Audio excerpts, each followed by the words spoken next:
வரிகள் செலுத்தும் முறை எளிதாக உள்ளதா என்றும் எந்த வரியை செலுத்த சிரமத்தை சந்திக்கிறீர்கள் என்றும் மக்கள் குரல் பகுதியில் எழுப்பப்பட்ட கேள்விகளுக்கு திருப்பூர் மாவட்டம் அவிநாசி மக்கள் தெரிவித்த கருத்துக்களை பார்க்கலாம்.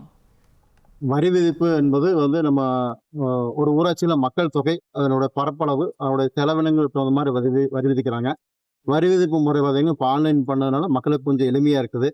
ஆனால் செலவினங்கள் அதிகமான படி கணக்கு எடுத்துட்டு ஊராட்சி மூலியமா அந்த வரியை மக்களுக்கு தலையின் மேல சுமத்துறதுனால மக்கள் ரொம்ப சிரமப்படுறாங்க. தண்ணி சரியா வாரது இல்லைங்க. பஞ்சாயத்துக்கு இது கிராமத்து பக்கம் தான் இருக்கிறா. கிராமத்து பக்கத்துலயே உப்பு தண்ணி தான் விடுறாங்க.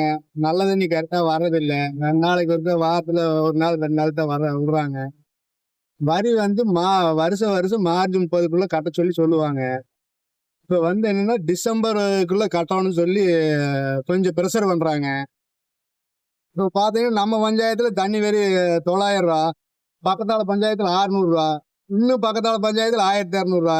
எப்படி பொதுமக்கள் இதை எப்படி கட்டுவாங்க, என்ன பண்றது? எல்லாம் கட்டுறதுக்கே சிரமப்பட்டு தான் கட்டிட்டு இருக்கிறாரு. எல்லா வரிகளுமே அரசு வரிகள் முறைப்படி கட்டணும்னா மக்களுக்கு எந்த பாதிப்பு இருக்காதுங்க.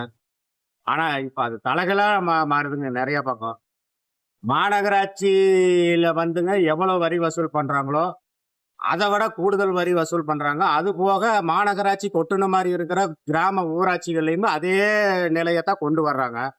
ஒரு சிடிசி அப்ரூவ்டு வாங்குறதா இருந்ததுன்னா, ஒரு வீடு கட்டி நடுத்தர மக்கள், ஏழை மக்கள் ஒரு சிடிசி அப்ரூவ்டு வாங்குறதா இருந்ததுன்னா, ஒரு ஊராட்சி போய் கேட்டோம்னா, அங்க ஊராட்சியில கவர்மெண்ட் அரசு நிர்ணயிச்ச ரசீதை விட இவங்க அதிகமா பணம் வசூல் பண்றதுனால நிறைய பேர் அந்த இதையை கட்ட முடியாம ரொம்ப பாதிக்கப்படுறாங்க.